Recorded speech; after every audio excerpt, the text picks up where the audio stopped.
yes, at some point you'll have to change something. Halas, it's done. You have to I change think something to win. Arsenal will win the league though. That like I just have this feeling that like all these things that they've went through over the last 2 years, in hindsight, I'm looking at it now and I think it's just all the experiences that they went through, all the okay, let me just say this. I'll just say it as it is, okay? 3 years ago, Arsenal called Locatelli. He didn't pick up the phone. Now Arsenal called Calafiori and he immediately said yes to Arsenal. It's kind of a culmination of the whole journey, but every journey must have a destination. Every journey must have a destination. Because if you keep trying to climb a hill, climb a hill, climb a hill, and now for the third time as well, you fall off. This is unacceptable. And I look at Arsenal right now and they must win. And I hope that they do win because, look, personally, listen, people say, Hussam, you twerk for us, and it has nothing to do with twerking. City winning a 4-peat is already painful enough. Ruining, you know, what United, Arsenal, and Liverpool did in previous years with a 3-peat and stuff like that. Now, them doing 4 in a row is, 5 in a row is going to be absolutely insane. Absolutely insane. So that's why for me, I want Arsenal to do well. I want them to win the Premier League because I don't believe my club can. My club has like a 1% chance and it'll all be dead anyway by the end of the window. But after Chelsea the first, can win the league, though. Mariska said, though. if Chelsea win the league, I will dye my hair blue, wear a Chelsea shirt, and sing "Keep the Blue Flag Flying High" for the introduction of Straight Facts. And if you want to put more bets, I will. And I'll dye my beard blue as well. How about that? Come on, man. Stop it. Stop it. Stop it.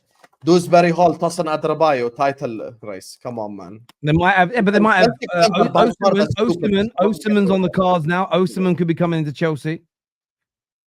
And that doesn't mean that it's enough to win a title. Prolific. Yes. And that doesn't mean that's enough to win a title. Terry, just in your mind right now. We're not doing this. Some things Chelsea will finish 7. No, more. You have to listen. Sit back right now, Terry, as I'm speaking. I just want you to just envisage a City-Chelsea combined 11 and an Arsenal-Chelsea combined 11 and even a Liverpool-Chelsea combined 11. Think how many Chelsea players start for like the best teams. Like how many? 3? That's not a title-winning side. Arsenal, there's levels to this shit. Arsenal just got the most exciting centre-back prospect. Listen, there are 3 centre-backs, and I know even Mo will approve of what I'm about to say. There are 3 centre-backs, I believe, in Italy that were good enough to make any team better.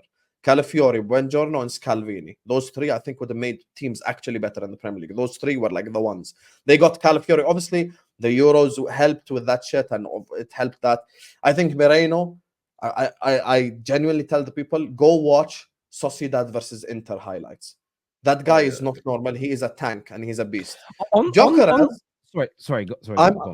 With Gyökeres, I'm actually more interested, funnily enough, in his time at Coventry than I am in his time at Sporting Lisbon.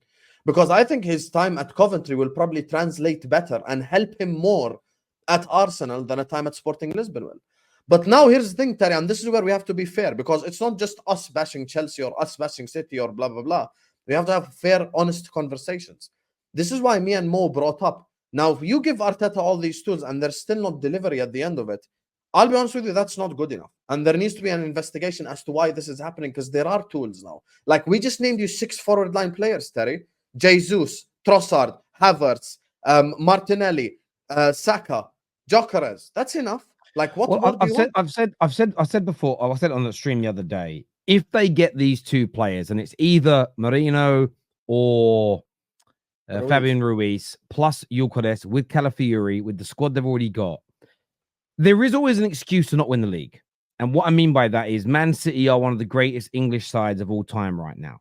Whether we like it or not, footballing wise, they are.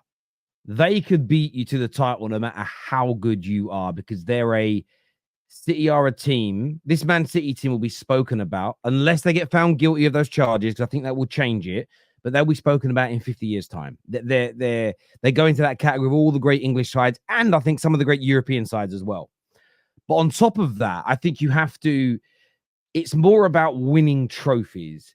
If Arsenal get these 2 players, they have to win a trophy next year. It becomes almost an embarrassment to not win a trophy. And we had, I think it was Carl B said on Straight Facts yesterday, is it possible to stop Pep? And as I pointed out to him, I said in the 8 seasons he's been here, twice he's been stopped from winning the Premier League. 7 times he's been stopped from winning the Champions League. I think it's 3 times or 4 times he's been stopped from winning the League Cup. And 6 times he's been stopped from winning the FA Cup. So, and you see, Man United won the FA Cup and the League Cup in the last 2 seasons. We have not been the second best team in England or one of the best. We haven't even been one of the best. Well, you could argue the first season we came third, we were. But last season, we weren't even in the top 6 teams in England, genuinely. But we still won a trophy. So I don't think it's about he has to win the league or sack him. I think there's always context to the league. But some of that context is how did you do in the League Cup? How did you do in the FA Cup? How did you do in the Champions League? They win the FA Cup and the League Cup, come second in the Premier League by a point, get to a semi-finals in the Champions League, but overall play good football. That's more than enough to continue with that manager because they're still fighting for that Premier League title, as an example. If, though, they come second by 5-6 points, don't win a trophy, I don't think it is disrespectful. And I think it's more about having that conversation at the time when we can see the context. But then I think you're at a point where you go, hang on, but Arsenal have, along with them, have built a squad capable of winning. It just isn't getting over the line.